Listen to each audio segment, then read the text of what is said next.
2 minute का time नहीं दे सकते आप हमें? कुछ नहीं किया आपने हम लोगों का। ये तस्वीर कहीं और की नहीं है, यह उसी राज्य से है जहां पर कर्मचारी हितैषी कहे जाने वाले और बहनों के भाई यानी शिवराज सिंह चौहान जी के प्रदेश से है। ये तस्वीर देख रहे हैं, ये तस्वीर किसी और का नहीं है, जो हम सब के बच्चों का भविष्य बनाते हैं यानी शिक्षा विभाग के अंतर्गत अति शिक्षकों का है। जहां पर देखा जा सकता है कि डिंडोरी जिले में शिवराज सिंह चौहान का काफिला चलता है और उसी बीच एक शिक्षिका आती हैं, वो भी अति शिक्षक के पदों पर कार्यरत। उनके द्वारा अपनी पीड़ा बताने के लिए शिवराज सिंह चौहान जी को गुहार लगाती हैं, लेकिन भला शिवराज सिंह चौहान अति शिक्षकों की जो पीड़ा थी वह बात करना भी जायज नहीं समझा। इस तरीके से तस्वीर पूरे मध्य प्रदेश में देखा जा सकता है लोको विभाग से, लेकिन आज हम उस विभाग की हम कर रहे हैं जहां पर अभी हाल ही में शिवराज सिंह चौहान द्वारा घोषणा की गई थी और आश्वासन दिया गया था कि वेतन दोगुनी की जाएगी और 1 साल तक भविष्य आपका सुरक्षित रहेगा। लेकिन स्थितियां यूं ही बदलती तस्वीरें देखने को मिल रही हैं, जहां पर कई अति शिक्षकों को बाहर का रास्ता दिखाया जा रहा है। यह पूरे मध्य प्रदेश की हर विद्यालयों की स्थितियां हैं, जहां भी उस पदों पर जब भी नियमित शिक्षक आ रहे हैं, चाहे प्रमोशन के तौर पर और चाहे नई नियुक्तियों के आधार पर, वहां पर अति शिक्षकों को बाहर का रास्ता दिखा दिया जा रहा है। जरा थोड़ी सी वीडियो ये पूरी देख लीजिए।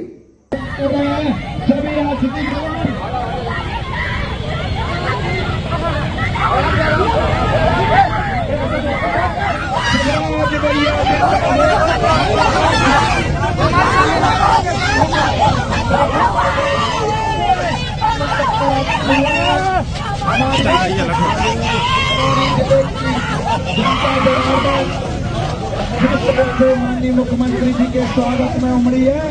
कुछ नहीं किया आपने हमारा, भविष्य बर्बाद हो गया हम लोगों का। हम लोग को नष्ट कर दिया आपने। 2 मिनट का समय नहीं है आपके पास, 2 मिनट का टाइम नहीं दे सकते आप हमें? कुछ नहीं किया आपने हम लोगों का।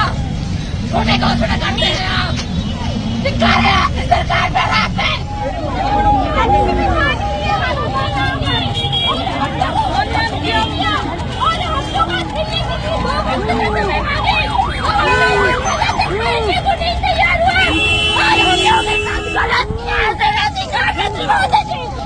आपके साथ खड़े हूँ, आपको कुछ करना पड़ेगा हम लोगों के लिए, वरना हम लोग यही पहचान देंगे। और हम लोग के साथ लगातार गवर्नमेंट गलत करती जा रही है। क्या नाम है? मेरा नाम है डॉक्टर कोशिश बघेल। हमारे साथ अन्याय हुआ है, हमारे साथ छल हुआ है, हम लोग को बहुत अच्छा पूरा करके हम लोग के साथ धोखा करी है गवर्नमेंट ने, और हम लोग आपको नहीं करेंगे। महापंचायत बुलाया था इन्होंने, भविष्य सुरक्षित करने की बात की थी इन्होंने। हम इनको मामा कहते हैं, कलेजा गदगद होता है जीवन भर से। हम खुद भाजपा के कर्म कर रहे हैं, क्या किया इन्होंने हमारा? बच्चे हॉस्टल में पढ़ रहे हैं, हम इनके बच्चों का इस ट्राइबल एरिया में अपना घर छोड़ के, अपना परिवार छोड़ के यहाँ भविष्य बनाते बैठे हैं। एक दिन बाहर जाते हैं, अस्पताल में भर्ती होते, हमारा पैसा कटता है। हमारे पास क्या है बताइए? हमारा भविष्य सुरक्षित होना चाहिए। जो इन्होंने महापंचायत में बोला है वो सारी घोषणाएं करें। हमको, हम भिखारी, हम मधुआ मजदूर, हम कहे के नहीं है, हम अपने आप को नहीं कर रही है। क्या नाम है आपका? मैं डॉक्टर कल्पना मिश्रा, शासकीय आदर्श महाविद्यालय डिंडोरी, भूविज्ञान विभाग, 2009 से विद्वान व्यवस्था में काम कर रही हूँ।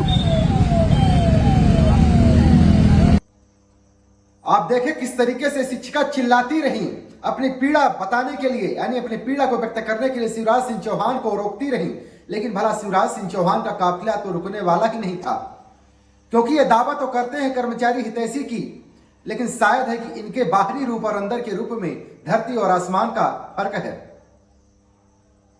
ये वही सरकार है जो लगातार कर्मचारी हितैषी और किसान और गरीबों की बात करती है कि अगर आपका आशीर्वाद होगा तो पुनः चुनाव लड़ूंगा, अगर नहीं होगा तो नहीं। लेकिन स्थितियां तो डामाडोल ही देखने को मिल रही है, हर वर्गों में नाराजगी देखने को मिल रही है। अभी हाल ही में बिजली विभाग के कर्मचारी भी हड़ताल पर थे और हड़ताल की जो घोषणा थी उसके ठीक 1 दिन पहले एस्मा कानून लागू कर दिया गया था। भले ही वो हड़ताल वापस कर दी गई हो, लेकिन वही आउटसोर्स कर्मचारी जो 45 वर्ष की आयु के बाद उनको बाहर का रास्ता दिखा दिया जाता है, जिसके लिए वो लगातार आवाज उठाता रहा, उसके लिए श्रम कानून भी कहीं कहीं फीका नजर आता रहा है। लेकिन फिर भी हड़ताल तो वापस हो गई, लेकिन यह जो नाराज वर्ग है, चाहे आउटसोर्स का हो, चाहे संविदा का हो और चाहे शिक्षकों का, इन्होंने ठान लिया है कि जो हमें 5 वर्षों में एक अधिकार मिलता है, उसका हम सही जगह पर इस बार अधिकार का उपयोग जरूर करेंगे। ये तस्वीरें भी देख रहे हैं, ये कमलनाथ द्वारा आश्वासन दिया गया है कि अगर हमारी सरकार आती है तो अति शिक्षकों के लिए एक सुनहरा भविष्य के लिए घोषणा जरूर होगी और कहीं न कहीं उसका पालन भी होगा। तो कहीं न कहीं से जो कर्मचारी वर्ग में जो नाराजगी देखने को मिल रही है, उससे कहीं न कहीं से सीधा प्रभाव चुनावी समय पर बीजेपी को झेलना पड़ सकता है। जरा सोचिए कि जिस देश में सर्वप्रथम अगर कोई गुरु होता है तो मां के बाद शिक्षक को ही माना जाता है, तो उनके साथ इस तरीके से व्यवहार अगर किया जा रहा हो